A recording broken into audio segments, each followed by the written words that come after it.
जी तो dear student, कैसे हैं आप? उम्मीद है आप खैरियत से होंगे। मैं हूं आपका टीचर मसूद मुबशिर और आप मेरे साथ सीख रहे हैं क्लास 8 का मैथ, जिसमें हम आज जो यूनिट सॉल्व करेंगे वो यूनिट 6 है और उसकी एक्सरसाइज जो है 6.10 को सॉल्व करेंगे। तो वीडियो को स्टार्ट करने से पहले सबसे पहले एक छोटा सा काम कर लें। अगर आप चैनल पे नए हैं तो चैनल को जरूर सब्सक्राइब कर लें, साथ बेल आइकन होगा उसको जरूर प्रेस कर लें ताकि मेरी जो लेटेस्ट वीडियो का नोटिफिकेशन है आपको फौरन मिल जाए। तो चलते हैं व्हाइट बोर्ड की तरफ और आज हम देखते हैं हम कौन सा जो क्वेश्चन है वो सॉल्व कर रहे हैं। तो चलते हैं व्हाइट बोर्ड की तरफ। एक्सरसाइज 6.10 और क्वेश्चन नंबर 4। इससे जो लास्ट वीडियो थी उसमें मैंने पहला क्वेश्चन, दूसरा और तीसरा, पहले 3 क्वेश्चन को सॉल्व कर दिया था और आज जो है हम इस एक्सरसाइज का क्वेश्चन नंबर 4 को सॉल्व करेंगे। इस एक्सरसाइज में आप वर्ड प्रॉब्लम है, लीनियर इक्वेशन से रिलेटेड, उनको सॉल्व कर रहे हैं। 6.9 में इससे पहले हमने 3 मेथड को स्टडी किया है। लीनियर इक्वेशन को सॉल्व करने के लिए 3 मेथड जो है बारी बारी हमने स्टडी किया है और काफी डिटेल से मैंने आपको समझाया। और जो लास्ट 3 क्वेश्चन थे उनमें भी हमने उन जो मेथड के उनको अप्लाई किया है। तो सबसे पहले आपने मुझे बताना है कि वो 3 मेथड जो है वो कौन से हैं। बारी बारी आप मुझे बताते जाएं ताकि मुझे पता चल जाए कि मेथड आपको अच्छे तरीके से समझ आ गए हैं। तो सबसे पहला मेथड है method of equating the coefficient. ठीक है, ये सबसे पहला मेथड है। दूसरा मेथड कौन सा है? जी बिल्कुल, दूसरा मेथड है एलिमिनेशन बाय सब्स्टिट्यूशन। ठीक है, method of elimination by substitution. उसके बाद तीसरा मेथड कौन सा है? जी बिल्कुल, तीसरा मेथड है मेथड ऑफ क्रॉस मल्टीप्लिकेशन। ये 3 मेथड जो है हम 6.9 में पढ़ चुके हैं और इन 3 मेथड को अब हम 6.10 में अप्लाई करेंगे और बारी बारी इन मेथड को कोशिश करेंगे अप्लाई करें ताकि तीनों मेथड की दोबारा आपकी प्रैक्टिस हो सके। तो चलते हैं क्वेश्चन की तरफ। क्वेश्चन नंबर 4 है the difference of 2 numbers is 4, the sum of twice of one number and 3 time of the other number is 43. Find the number. Question ये है, क्वेश्चन की स्टेटमेंट जैसे कि मैंने पहले भी कहा था इसको बार बार पढ़ा करें। बार बार पढ़ने से ये क्वेश्चन आपको अच्छे तरीके से समझ आ जाता है। जब तक आपको क्वेश्चन अच्छे तरीके से समझ नहीं आएगी, स्टेटमेंट इसकी समझ नहीं आएगी, आप क्वेश्चन को नहीं सॉल्व कर सकते। दोबारा देखते हैं। The difference of 2 number is 4। सबसे जो पहली बात इस स्टेटमेंट में पहले सेंटेंस में नजर आ रही है कि 2 नंबर है। द डिफरेंस ऑफ 2 नंबर, यहाँ पे आपके पास जो नंबर है वो 2 है। तो ठीक है, उनको अगर माइनस करें तो क्या कहते हैं उसका आंसर 4 आता है। तो पहली 2 बातें पहले सेंटेंस में मौजूद है। तो हम क्या करते हैं, let the first number is x। ठीक है, जो पहला नंबर है उसको x सपोज कर लेते हैं। Let the second number is y, और जो दूसरा नंबर है उसको हम y सपोज कर लेते हैं, क्योंकि यहाँ पे 2 नंबर दिए हैं। आप x y के अलावा a b या कोई भी और जो अल्फाबेट है उसको सपोज कर सकते हैं, ये आपकी मर्जी है। तो पहले 2 नंबर्स को हमने लेट कर लिया, ठीक है, सपोज कर लिया, क्योंकि हमें पता नहीं है कि ये कौन से 2 नंबर हैं, इसलिए हमने इनको लेट कर लिया कि ये 2 नंबर है वो सपोज कर लिए। पहला नंबर x और दूसरा नंबर y है। फिर लिखना है according to the given condition. Condition क्या होती है जो आपको स्टेटमेंट में दी हुई है। कंडीशन क्या है? The difference of 2 number is 4, यानी कि 2 नंबर्स को माइनस करें। डिफरेंस से मुराद होता है कि इन 2 नंबर्स को अगर माइनस करें, सब्ट्रैक्ट करें, तो उनका जो जवाब है 4 आता है। तो आपने लिख लेना है x minus y is equal to 4। तो इसको आपने इक्वेशन 1 का नाम दे देना, यानी x minus is equal to 4 होता है। अब इसकी नेक्स्ट सेंटेंस की तरफ चलते हैं। The sum of twice of one number. ठीक है, तो सबसे पहले सम के of twice of one number, पहले नंबर का 2 टाइम ट्वाइस। ठीक है, अगर x है तो इसका 2 टाइम जो होगा वो 2x हो जाएगा। ठीक है, twice of one number and 3 time of the other number. और जो दूसरा नंबर है, ठीक है, y, इसका 3 time is 43. The sum of twice of one number and 3 time of other number is 43. यानी कि इनके जो ट्वाइस और क्या कहते 3 टाइम है, इनको अगर प्लस करें, ऐड करें, तो जवाब आपके पास 43 आता है। तो नेक्स्ट बनेगी इक्वेशन होगा 2x plus 3y is equal to 43। यानी इन दोनों को जमा करें, प्लस करें, तो आपके पास आंसर आता है 43। Find the number. तो ये नंबर ढूंढने हैं कि जिनको माइनस करें तो जवाब जो है आंसर आपके पास 4 आता हो। उनमें से एक नंबर का ट्वाइस करें और दूसरे नंबर को 3 टाइम करें, तो उन दोनों को प्लस करें, तो जवाब आपके पास 43 भी आना चाहिए। ये जो 2 आंसर है, हमने जब नंबर आएंगे उनको प्लस और माइनस करके चेक भी करना है कंडीशन के मुताबिक कि ये जवाब हमारे पास आ भी रहे हैं या नहीं। तो चलते हैं क्वेश्चन की तरफ। x minus y is equal to 4। ठीक है, ये वन इक्वेशन 1 है। 2x + 3y = 43, ये इक्वेशन आपके पास 2 हो गई है। अब आपने 3 मेथड पढ़े हैं, जैसे कि मैंने वीडियो के स्टार्ट में कहा है कि 3 मेथड आपने लीनियर इक्वेशन को सॉल्व करने के लिए पढ़े हैं। तो जो सबसे पहला मेथड है method of equating the coefficient, उसको देखते हैं। उसके तहत हम इस क्वेश्चन को उस मेथड के जरिए सॉल्व करेंगे। Method of equating the coefficient ये है कि किसी भी वेरिएबल, जो दो वेरिएबल x और y, किसी एक के जो आप कोफिशिएंट है उनको बराबर कर दें। यहाँ पे कोफिशिएंट जो है 1 है, यहाँ पे भी 1 है, यहाँ इसको 2 कर दें या इसको 3 कर दें।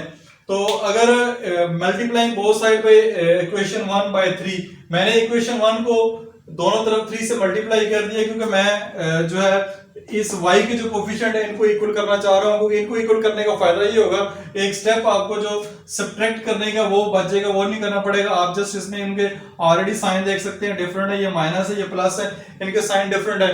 तो अब जस्ट मल्टीप्लाई कर देंगे और इक्वेशन को ऐड कर देंगे, तो आपका जो रिक्वायर्ड आंसर है वो आ जाएगा। तो इसको मल्टीप्लाई करेंगे, इक्वेशन 1 को 3 से मल्टीप्लाई करेंगे, ये इक्वेशन 1 लिखी हुई x - y = 4, दोनों तरफ 3 लिख दिया, 3 से इसको मल्टीप्लाई कर दें। 3 से मल्टीप्लाई करेंगे, ये हो जाएगा 3x - 3y = 4, 3 × 12। 3 को x से मल्टीप्लाई करें और साथ ही 3 को y से भी मल्टीप्लाई कर दें, 3x - 3y = 12। ये आपके पास इक्वेशन 3 आ गई है। इक्वेशन 3 इसको लिख लिया। अब आप क्या करेंगे, एडिंग इक्वेशन 2 और 3, अब दूसरी और जो तीसरी थर्ड इक्वेशन आई है उनको ऐड कर लें। इनको ऐड करेंगे तो पहली इक्वेशन 3 ये वाली है, 3x - 3y = 12। फिर इक्वेशन 2 है, 2x + 3y = 43। इनको ऐड करेंगे, प्लस माइनस माइनस, ये आपस में कैंसिल हो जाएंगे, प्लस प्लस प्लस, 3 + 2 5x हो जाएगा, और 12 में 43 ऐड करेंगे तो 55 आपके पास आंसर आएगा।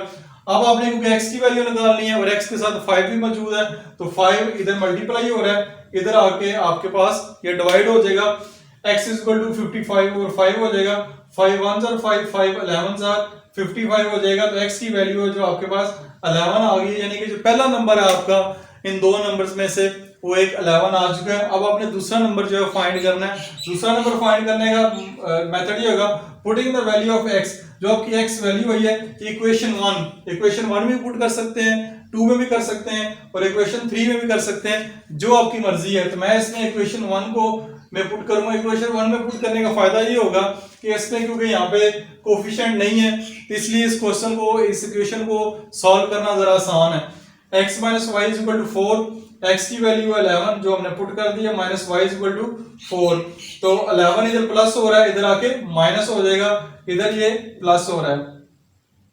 ठीक है, ये वाला साइन नहीं देखना आपने, बल्कि ये वाला साइन देखना है कि इधर प्लस हो रहा है तो इधर आके माइनस हो जाएगा, -y = 4 - 11, तो 4 - -y यहाँ पे प्लस माइनस माइनस होता है, यहाँ पे प्लस है,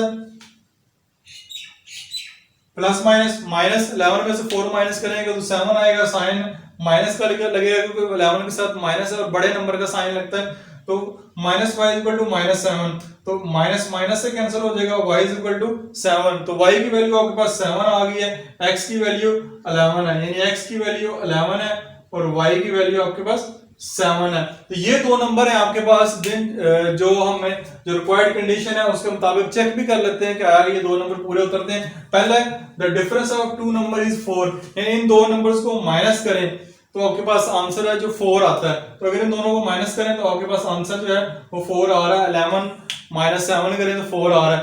पहली बात ठीक होगी। दूसरी बात है the sum of twice of one number, यानी कि पहला नंबर है इसका ट्वाइस कर लें, 11 2s are 22 plus one number and 3 time of the other number, और जो दूसरा नंबर है उसका 3 टाइम, 7 का 3 टाइम क्या होगा, 7 3s are 21। इन नंबरों को ऐड करें तो आंसर आपके पास आता है 43, यानी इनको अगर ऐड करें तो आपके पास आंसर आएगा 43। तो आप देख सकते हैं जो दो क्वेश्चन में कंडीशन दी हुई थी, इन दोनों कंडीशन के ऊपर हमारे जो दो आंसर आए हैं, x और y का जो आंसर आया है, जो नंबर्स आए हैं, दोनों पूरा उतरते ऐड करें तो 4 हो जाता है, और उस कंडीशन के मुताबिक इनको माइनस करें तो 4 हो जाता है, और इनको उस कंडीशन के मुताबिक प्लस करें तो आंसर आपके पास 43 आता है। तो इस तरह आपका ये क्वेश्चन नंबर 4 है, ये सॉल्व हो गया, और उम्मीद है ये क्वेश्चन आपको अच्छे तरीके से समझ आ गया होगा। अब हम जो है क्वेश्चन नंबर 5 को सॉल्व करेंगे। चलते हैं क्वेश्चन नंबर 5 की स्टेटमेंट की तरफ। क्वेश्चन नंबर 5 की स्टेटमेंट है Adnan is 7 years older than Adil. Find their ages when 1/4 of Adnan age is equal to the 1/2 of Adil age. Question की स्टेटमेंट को दोबारा पढ़ते हैं, ठीक है, इसको समझने की कोशिश करते हैं और जब तक आपको क्वेश्चन की स्टेटमेंट की समझ नहीं आती तब तक आपने इसको पढ़ते रहना है।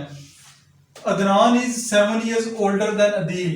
पहली बात, इस स्टेटमेंट जो पहले सेंटेंस में अदनान जो है वो अदील से 7 साल बड़ा है। 7 years older, ओल्डर से मुराद है बड़ा, यानी ओल्डर ब्रदर, बड़ा भाई आपका। तो अदनान जो है अदील की एज से 7 साल बड़ा है, लेकिन हमें तो अदील की एज का भी नहीं पता। अदील की एज का पता हो कि अदील अभी 20 साल का है तो अदनान जो है वो 27 साल का होगा फिर, ठीक है। अदील की एज अगर 20 साल है तो अदनान की एज 27 years ओल्ड, यानी 27 years होगी, ठीक है। लेकिन हमें तो यहाँ पे अदील की एज का भी नहीं पता, पहली बात। दूसरी बात यह है कि फाइंड देयर एजेस, उनकी एजेस फाइंड करनी है। प्रेजेंट उनकी एजेस क्या है? व्हेन 1/4 ऑफ अदनान एज, जो अदनान की एज है उसका 1/4 यानी उसकी एज को अगर उसका चौथा हिस्सा is equal to the 1/2 Adeel की जो हाफ एज है उसके बराबर है, इक्वल है। ये दूसरी स्टेटमेंट की तरफ बाद में आते हैं। सबसे पहली जो स्टेटमेंट है Adnan is 7 years older than Adeel, ठीक है। अगर हमें अदील की एज का पता चल जाए, अभी अदील की एज कितनी है, तो हम अदनान की एज जो है वो फाइंड कर सकते हैं, ठीक है। सबसे पहले क्या कहते हैं, लेट अदील एज, यानी अदील की जो एज है वो x है, हम इसको सपोज कर लेते हैं वो x है। लेट अदील एज x, तो फिर अदनान की एज क्या होगी वो फाइंड करना बहुत आसान है। अदनान एज होगी x+7, क्योंकि अदनान जो है वो अदील से 7 साल बड़ा है। तो अदील की एज अगर x है तो अदनान की एज जो है वो x+7, यानी लेट्स से इसकी एज जो है अदील की एज कह सकते हैं ये अगर 20 साल है जैसे मैंने बताया, तो अदनान की एज जो है 20+7, तो ये 27 हो जाएगी। इसको फाइंड करना बहुत आसान है। तो क्वेश्चन में भी अगर पूरे क्वेश्चन में भी अगर हम अदील की एज को फाइंड कर लेते हैं, ठीक है, तो हमारे पास अदनान की एज को निकालना बहुत आसान हो जाएगा, क्योंकि उसमें 7 साल ही जस्ट ऐड करने हैं। तो ये मैंने x+7 इसलिए लिखा है कि जो भी अदील की एज आएगी उसमें अगर +7 कर देंगे तो हमारे पास अदनान की भी एज आ जाएगी। चलते हैं कंडीशन की तरफ, according to the given condition. अब आते हैं गिवन कंडीशन क्या है, find their ages when 1/4 of Adnan age, 1/4 of Adnan age, Adnan age क्या आपके पास x+7, ठीक है। इसका 1/4 होगा x+7 डिवाइडेड बाय 4, ये इसका 1/4 होगा Adnan age, is equal to the 1/2 of Adeel age, यानी कि ये बराबर है किसके, 1/2 ऑफ अदील एज, यानी अदील एज का हाफ के बराबर है। अदील की एज क्या है, x है, तो ये इसका हाफ क्या होगा, x डिवाइडेड बाय 2। ये इसकी कंडीशन है, यानी ये दोनों आपस में इक्वल है, उन्होंने क्वेश्चन में बता दिया है इज इक्वल, ठीक है। इसलिए हम यहाँ पे इसको इक्वल के, यानी दोनों एजेस को आपस में इक्वल के बराबर रखेंगे। इन दोनों को आप एक दूसरे के बराबर रख लें, जैसे कि 1/4 into x+7 is equal to 1/2 into x, ये इसलिए आपस में इक्वल है क्योंकि उन्होंने क्वेश्चन में बताया भी हुआ है और साथ कंडीशन भी बता दी है। अगर ये चीज आपने लिख ली है और बिल्कुल ठीक लिखी है, फिर आपके लिए क्वेश्चन को सॉल्व करना कोई इतना बड़ा मसला नहीं है। 1 को अंदर मल्टीप्लाई कर लें तो x+7 और 4 ही आएगा, 1x और x हो जाएगा, 7 1 और 7 हो जाएगा, 4 और 1 को x से मल्टीप्लाई करेंगे तो x डिवाइडेड बाय 2 हो जाएगा। दरम्यान में इक्वल का साइन है तो हम क्रॉस मल्टीप्लाई के मेथड से इसको इक्वल का साइन जैसे हमने 6.9 में पढ़ा मल्टीप्लाई कर लेंगे, 2 इससे मल्टीप्लाई होगा और 4 जो है इससे मल्टीप्लाई होगा, ये यहाँ पे लिख दिया मैंने। तो 2x जब मल्टीप्लाई होगा तो वो 2x हो जाएगा, 2 जो है जब 7 से मल्टीप्लाई हो जाएगा तो 2 7 और 14 इज इक्वल टू 4x हो जाएगा।